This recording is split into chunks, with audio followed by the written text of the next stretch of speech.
नमस्कार दोस्तों आज मैं अपनी वीडियो में लेके आई हूँ भगवान शिव जी की शिवलिंग से एक ऐसा आसान सा उपाय जिसको हर व्यक्ति बहुत ही आसान से कर सकता है। शराब छुड़ाने में भी ये काफी हद तक कारगर है। परम पूजनीय पंडित प्रदीप मिश्रा जी अपनी भागवत में काफी सारे ऐसे उपाय बताते रहते हैं जिसको हर व्यक्ति बड़े ही आसानी से कर सकता है। दोस्तों वीडियो को शुरू करने से पहले मैं मेरे आराध्य श्री लक्ष्मी नारायण को मैं कोटि कोटि प्रणाम करती हूँ। मैं उनको कोटि कोटि नमस्कार करती हूँ। इसके साथ ही दोस्तों मैं परम पूजनीय पंडित प्रदीप मिश्रा जी को भी नतमस्तक होकर कोटि कोटि प्रणाम करना चाहूंगी। दोस्तों कहा जाता है शराब की जो लत है वो घर को अंदर ही अंदर खोखला कर देती है। घर के जो सुख है वो कहीं ना कहीं खोने लगते हैं। परिवार में कलेश का वातावरण बनने लगता है और व्यक्ति दुखी होकर बहुत ही ज्यादा अपने जीवन से हताश होने लगता है। कहीं कहीं पर तो ऐसी कंडीशन बनने लगती है कि व्यक्ति अपने जीवन में मृत्यु करने तक की सोच लेता है। वह सोचता है अब जीवन में कोई सुख नहीं बचा है तो आप जीवन को समाप्त कर दें। मेरी सभी माताओं बहनों से और भाइयों से निवेदन है कि आप अपने जीवन में इस कदम को बिल्कुल भी ना उठाइए। प्रभु का दिया हुआ जीवन है, आप बहुत ही अच्छे से यापन करिए क्योंकि ये बड़े ही मुश्किल से मिलता है। इसके साथ ही परम पूजनीय पंडित प्रदीप मिश्रा जी कहते हैं भगवान शिव शंकर जो हैं वो इस दुनिया को विष से बचाते हैं तो वह अपने बच्चों को अवश्य इस शराब रूपी विष से बचाएंगे। तो आप अपने जीवन में करते रहिए। इसके साथ ही दोस्तों मैं आप लोगों से एक रिक्वेस्ट करना चाहूंगी कि आप लोग वीडियो के एंड तक बने रहिए। वीडियो को बिल्कुल भी स्किप कर करके ना देखें। आज मैं आप लोगों को 2 ऐसे उपाय बताऊंगी जिनको यदि आप अपने जीवन में कर लेंगे तो महादेव की आपको कृपा प्राप्त होगी। दोस्तों महादेव की कृपा यदि आप लोग पाना चाहते हो तो आप लोग मेरे चैनल को सब्सक्राइब कर लीजिए, वीडियो को लाइक कर दीजिए, श्री शिवाय नमस्तुभ्यं का एक प्यारा सा कमेंट कर दीजिए। इसके साथ ही परम पूजनीय पंडित प्रदीप मिश्रा जी कहते हैं कि किसी भी उपाय को करने से पहले उसकी पूरी जानकारी जान लेनी चाहिए और इसके साथ ही उपाय जो भी करें वो पूरी ही शालीनता से करें और ध्यान पूर्वक करें। कोई भी उसमें चूक नहीं होनी चाहिए। इसीलिए वीडियो को आप लोग बिल्कुल भी स्किप ना करें। दोस्तों आप लोग महादेव से संबंधित जो भी उपाय करेंगे महादेव आपके जीवन में एक सुख समृद्धि को प्राप्त करें।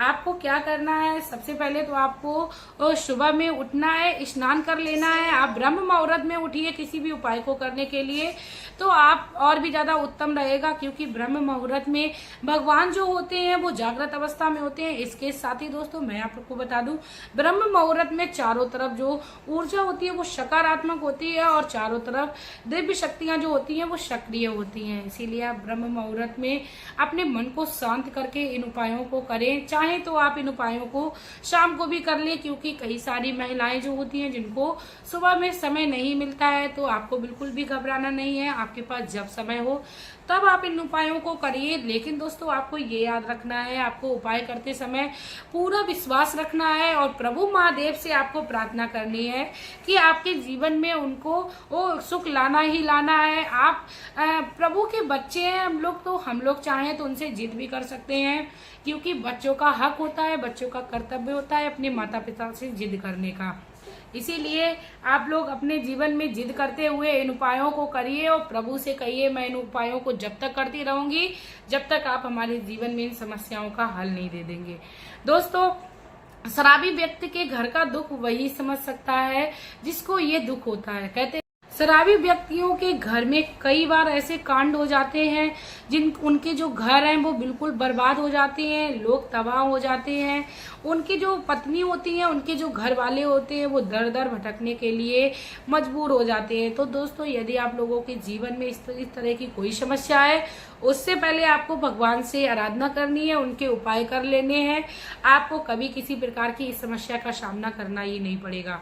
आप सुबह उठिए, ब्रह्म मुहूर्त में उठिए, अपने घर में आप एक मंदिर की स्थापना जरूर करिए। मंदिर का मतलब मेरा यहाँ पे आप अपने घर में पूजा पाठ को जरूर करिए, देवी देवताओं को जरूर स्थापित करिए क्योंकि कई सारे लोग देवी देवताओं में विश्वास नहीं रखते हैं और उनकी पूजा भी नहीं करते हैं। दोस्तों देवी देवता की पूजा करने से हमें दुख तो आते हैं लेकिन वो पल भर में निकल जाते हैं और हम लोगों को पता भी नहीं लगता है। तो आप अपने घर के मंदिर में अवश्य पूजा करें।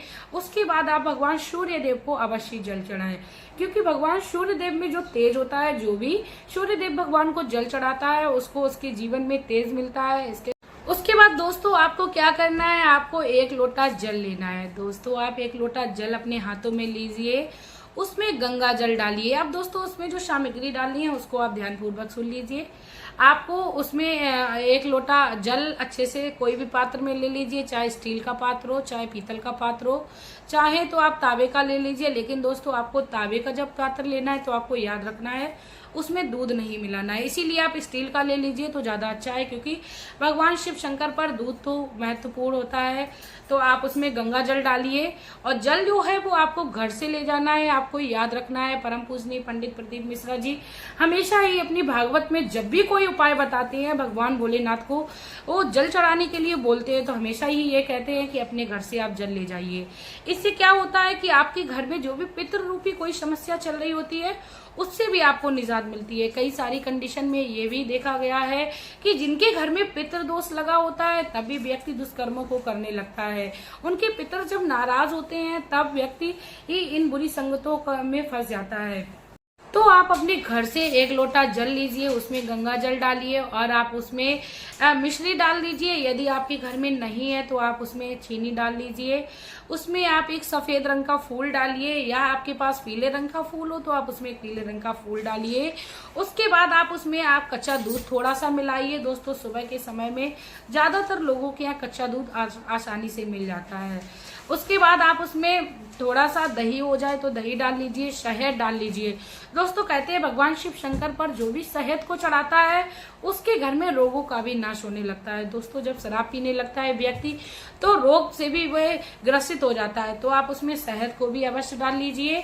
और आपके घर में यदि गाय माता का घी है तो आप थोड़ी सी मात्रा में घी को भी ऐड कर लीजिए, भले ही आप चाहे आधी चम्मच उसमें ऐड करिए, वो भी ऐड कर लीजिए। उसके बाद आपको क्या करना है, उस लोटे को ले जाना है भगवान शिव शंकर के मंदिर में आपको चढ़ाना है। दोस्तों मंदिर में जाते समय आपको 3 थालियों का प्रावधान करना है। 3 थालियों के प्रावधान से आपको क्या होगा, भगवान भोलेनाथ की वहां पर उपस्थिति हो जाएगी। यदि आप किसी भी भावना में आकर भगवान के सामने अपनी विनती को कहना भूल गए हो तो भगवान भोलेनाथ उसको पूरा करेंगे। इसके साथ ही तीसरी थाली का जो प्रावधान होता है वो ये होता है, भगवान भोलेनाथ आप पर कृपा दृष्टि बनाए रखें और आपके घर के भंडार को भरे रखें।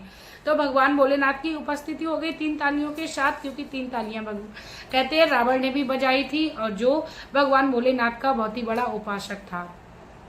आप 3 तालियों का प्रावधान करके अच्छे से भगवान भोलेनाथ के मंदिर में आसन जमा कर बैठ जाइए। दोस्तों आपको याद रखना है किसी भी प्रकार की आपको जल्दबाजी नहीं करनी है। भगवान भोलेनाथ के मंदिर में आप आसन लगा के बैठ जाइए और सबसे पहले जो जल है वो भगवान श्री गणेश का ध्यान करते हुए आपको शिवलिंग के थोड़े इधर चढ़ाना है, क्योंकि कहते हैं शिवलिंग के चारों तरफ भगवान शिव शंकर के परिवार का वास होता है। तो आप उनको भगवान श्री गणेश के नाम से भगवान शिवलिंग पर जल चढ़ाइए, कार्तिकेय जी महाराज के नाम से जल चढ़ाइए। उसके साथ ही जो जलाधारी के बीच में जो भाग होता है वो अशोक सुंदरी का भाग होता है, आप वहां पर थोड़ा सा जल चढ़ाइए। माता गौरा का ध्यान करिए, भगवान श्री शेषनाग पर आप जल चढ़ाइए, नंदी महाराज पर जल चढ़ाइए, क्योंकि कहते हैं जब हम भगवान शिव शंकर के पूरे परिवार को याद करते हैं तो इससे भगवान जो शिव शंकर हैं वो बहुत ही ज्यादा प्रसन्न होते हैं। दोस्तों ये तो हम लोगों ने अपने दैनिक जीवन में भी देखा है, जो भी व्यक्ति यदि हमारे समस्त परिवार को बुलाता है तो वहां जाने में हमें बहुत ही ज्यादा खुशी होती है। इसीलिए आपको भगवान शिव शंकर के समस्त परिवार का अच्छे से पूजन करना है, उनका स्वागत करना है और उनको जल चढ़ाना है। उसके बाद जो बचा हुआ लोटे का जल है वह भगवान शिव शंकर को आपको खूब अच्छे से चढ़ाना है। भगवान शिव शंकर को आपको शिवलिंग पर हाथ लगाते हुए वह जल चढ़ाना है। और इसके साथ ही दोस्तों आपको याद रखना है कि आपको जलाधारी के पास एक बर्तन रखना है, जिससे कि भगवान शिवलिंग से जो भी जल निकलकर जलाधारी से निकले वह आपके बर्तन में एकत्र हो जाए। दोस्तों आपको थोड़ा सा जल वहां से अवश्य लाना है जो कि आपने अभिषेक किया हुआ था। दोस्तों आपको ये भी याद रखना है कि जब आप भगवान शिव शंकर के पूरे परिवार पे जल को चढ़ा रहे हो उससे पहले ही वह पात्र वहां पर लगा दीजिए। उसके बाद आपको भगवान शिव शंकर से प्रार्थना करनी है, हे भोलेनाथ आप इस दुनिया को विष से बचाने वाले हो, तो आप हमारे जीवन में शराब संबंधी जो भी समस्या चल रही है तो आप उसको दूर करिए। हे शिव शंभु, हे भोलेनाथ, आप मेरे इस उपाय को पूर्ण करिए। भगवान भोलेनाथ आप बहुत ही भोले हो, दयालु हो, कृपालु हो। आपके दरबार से कोई वापस नहीं लौटा खाली हाथ, तो आप मेरे ऊपर भी कृपा दृष्टि करिए। हे शिव शंभु, हे महादेव, आप मेरे जीवन में सुख समृद्धि को भर दीजिए। और कहते हैं जो भी भगवान के दरबार में पूर्ण श्रद्धा भक्ति भाव से जाता है तो वह अपने जीवन में कभी निराश नहीं होता है और कभी खाली हाथ भी नहीं आता है। इसीलिए आप भगवान भोलेनाथ से प्रार्थना करने के बाद उनको पूरा नतमस्तक होके प्रणाम करें। नतमस्तक होके प्रणाम करने का मतलब ये होता है आप अपना जो शीश है वो भगवान के चरणों में रख दें। आपको ऐसी भावना बनानी है कि आपने अपना जो शीश है भगवान के श्री चरणों में रख दिया है। इसके साथ ही भगवान से आप ये प्रार्थना करें, हे श्री हरि, हे शिव शंभु, आप समस्त परिवार सहित अपने श्री कमल चरणों की जो छाप है आप हमारे घर में बनाएं। आप हमारे घर में हमेशा ही उस उपस्थिति रखें। हमारे घर में किसी भी प्रकार की कोई नकारात्मक ऊर्जा हो या किसी भी प्रकार का कलेश हो या किसी प्रकार का रोग हो या किसी भी प्रकार की कोई भी समस्या हो, आप हमारे तक आने ना दीजिए। हे शिव शंभु, आप मुझे उनसे उद्धार करिए। इतना करने के बाद आप जलाधारी से जो जल आपने पात्र में इकट्ठा किया था वह आप उठा लीजिए और प्रभु को प्रणाम करके मंदिर से निकल आइए। दोस्तों अब उसके बाद आपको क्या करना है कि आपको घर आके शराबी व्यक्ति को वह जल पिलाना है। आप प्रसाद जो होता है वो शराबी व्यक्ति बहुत ही आराम से पी लेगा। कहते हैं कि उसको बताना ही नहीं है ये उपाय मैंने तुम्हारे लिए स्पेशल किया है। बाद बाकी प्रसाद खाने में हमारे हिंदू धर्म में कोई भी ऐसा व्यक्ति नहीं है जो विचार करता हो, तो भगवान शिव शंकर का प्रसाद कह के आप उनको दे दीजिए।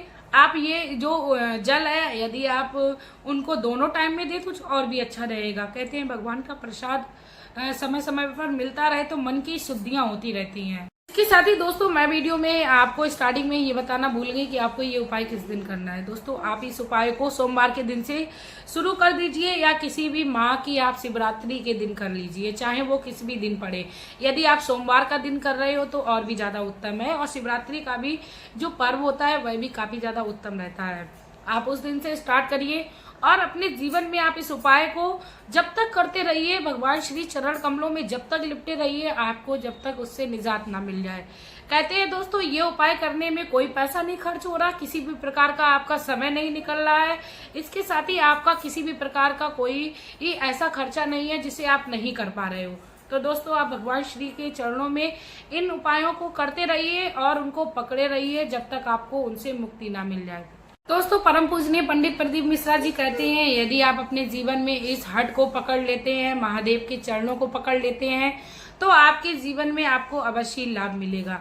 इसके साथ ही दोस्तों मैं भी आप लोगों से रिक्वेस्ट करना चाहूंगी, यदि आप लोगों को मेरा ये उपाय और मेरी ये बातें, मेरे शिव शंभु से संबंधित जो भी मैंने आप लोगों से बातें की यदि अच्छी लगी हूं तो प्लीज आप लोग मेरे वीडियो को ज्यादा से ज्यादा शेयर कर दीजिए। लाभ आप लोग ज्यादा से ज्यादा फैलाइए, लोगों को आप लोग लाभ पहुंचाएंगे तो भगवान शिव शंभु आपके घर का भंडार जो है वो हमेशा भरे रखेंगे।